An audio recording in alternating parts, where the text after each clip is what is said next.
so my goal with Fishing in a Mission is to give you an opportunity to view into my hobby, my passion, my excitement, not to take too much time to put the videos together, but to also point you to my other Christian videos that I have going on as well. My Cheeses with Jesus is the first series that's going on there, but to go check that out and learn about different things about Jesus and about the scriptures, about the Bible, while eating some cheese. I might give you a Bible verse from here or there. I might be putting up a theme verse here in the future, that kind of stuff. But for right now, we're just getting it slowly started here. Today I'm going to talk to you a little bit about acclimation coming home from the fish store.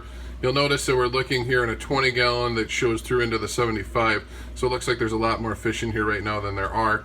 So this is a 20 gallon tank that is already set up, meaning that it already had a bacteria cycle going, meaning that its nitrogen cycle was going. And this is a bare bottom tank. So as of right now, I'm using it for what they call an acclimation tank or a quarantine tank. This is a tank where you bring fish when you bring them from the store. Now, I want to see if there's any kind of disease that she had at the fish store that I don't want to pass on into my other bigger tanks. So I bring the fish that I buy from the fish store and I put them into their own tank. I haven't had swordtails in quite a while because the hardness of my last place of the water was causing issues. I also haven't had guppies in a while, so I'm going to be trying here at my new place to kind of live out in the farm country on a well water. I'm going to be trying to incorporate some more guppies into this. In the future, we'll talk about what to do when you actually bring it home, and I'll have some videos from the fish store itself. But this is the beginning stage here, is just to say that to have a separate tank, whether it's a 5 gallon, 10 gallon tank, what I would recommend for a good startup is to have a 30 gallon tank and then a 10 gallon tank. Maybe have your 10 gallon tank in your laundry room where everybody doesn't have to see it, where it's a little bit more dark and the fish can do their thing as they're acclimating to your water. But then to have your show tank, maybe a 30 gallon somewhere else. Now usually I would not spend any more on the actual glass tank itself than $1 a gallon. Because there are many stores out there that have really wonderful sales that are going on where you can get that price pretty much all day long. So the first thing to be aware of is to have other fish in your quarantine tank. Now people will disagree with me on this, but I believe fully. So I have these Coriodoras constantly living in this tank as of right now, and they have good bacteria on them. And I'm using a sponge filter there with a bubbler attached to that. So here's the bubbler that's on there. Now when you look online, there's different rules for bubblers. Some will say have it above, some will say to have a little valve there to prevent water from coming back up and creating a siphon and getting stuck into your air bubbler there.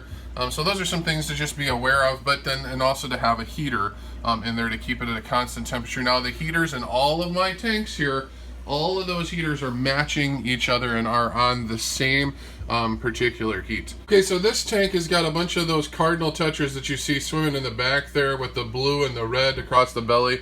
A Cardinal Tetra has the full red across the belly, whereas a Neon Tetra has half red, half silver. So these are Cardinal Tetras. They are wild caught always. They come from the wild, from rivers themselves.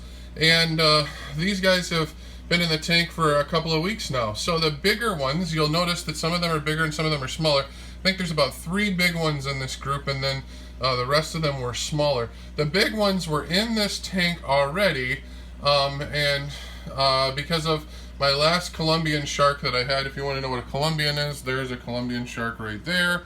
My last Colombian shark that I had started eating my Neon Tetras, my Cardinal Tetras and other Tetras, and then I had a disease that went through the tank, and the disease kind of took it out as well. But anyways, so those Cardinal Tetras had been over in the 20 gallon tank that we just came from, and they had been there for about 2 weeks, and nobody was looking sick, nobody was looking like they were having any problems at all. And so then I said, okay, now it's time to bring them into the big tank. Now for the most part, the fish in this tank look happy right now.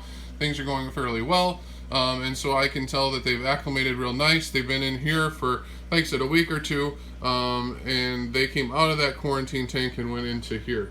Now, these Colombian sharks, if I put them in with those smaller fish that I bought at either one of the opportunities that I bought the fish, then they most likely would threaten those other fish. But if they were in a bigger tank where there were fish bigger than them, they would feel threatened. So you watch for things like, sort of like what these fish are doing over here. where they're dancing along the wall, that sometimes can show that they're waiting for food or sometimes show that they're stressed out. So if there's a fish that's just hanging out on the wall, like that one up in the corner all the time, and is just kind of going back and forth, a lot of times when you bring home Colombian sharks, they'll do that in a tank as they're adjusting to the new tank. Thankfully, these guys, that's why I got 2 this time, they went at it and they had fun, and they love the flow of the water in this particular tank because it's a faster flow out of the tank up there from the filter. And so they fit right in right away, and there was no stress as they came in. And those particular ones I had checked with the store, is there any issue, do I need to be worried about? And so you look at things like their fins. If their fins are battered, which that one has a little bit of tornness, the other guy has a little bit more, that can show that those fish will be stressed. See, he's hiding from me now, but that torn part of his tail there from him being in a tank where there were lots of other fish. See right there's a really good shot of that. You can tell that he, is not as healthy as he could have been. So I want to make sure that he's in a stress-free environment. For me, I also will add the aloe vera that comes when you add Stress Coat from API into the water. Now, some people say that's not necessary. Again, you get different theories on different things from everybody. But these guys have adjusted very nicely. They came in at the same time as those guppies and the same time as those swordtails, but I put them right into the tank just because of the parameters of how that tank was doing. Same thing with these guys here. Albino tiger barbs here, that they were in a healthy tank. Their tails looked fine. Nobody was swimming with their tails down. There were no dead fish there when I was at the store, and so I thought, okay, this is a good opportunity to get some fish. Again, trying to bring some guppies into my collection. I had them in this tank. If you look at the back of the guppies, there's a gravid spot behind their belly, which is a little bit darker, which can sometimes show that they're pregnant or sometimes show that they just ate a lot. But so I'm hoping that these are some pregnant fish that were brought in. That's why you see the floating things up here for the little fish to go and hide into. I bought these plants. Those are live, real plants, and so far they're doing pretty good here. 4 days in, I like how they're looking. But it's something else for the little fish to go and hide in from the big fish. That's this tank. Again, we're watching for concerns. These fish have been with me for over a year now, and I'm a little concerned about how they're swimming, so always watching for that and trying to diagnose and trying to put the right elements in. He's obviously got some sort of cancer or something on his top fin where he's had this tumor growing for quite a while. But you watch for sickness in the tanks, and then you try and prevent it by moving them to a quarantine tank so that it doesn't spread to everybody else. Okay, the last tank here, this has been my trouble tank. There is a tiny little goldfish right there. He is a gold tetra. He's unique. I've only seen him in a couple of places, and so I wanted to add him to my tanks. I ended up getting 4 of them, and he is the only one that is left here. Let's see, I got them on Thursday, and it is now Tuesday. 5 of these glass catfish here, ghost gas catfish, and there's only 3 of them left of the 5 now. So this is again why you quarantine fish. So I took all the other fish out that I was concerned about out of this tank so that there wasn't any disease passed on. But the parameters of the tanks that they were in, I was a little bit more concerned about. You can see how that guy is swimming with his tail down. See how his tail's limping in the back. And he will hang out near the top of the water. So these are some signs that that fish is stressed or that fish isn't doing well.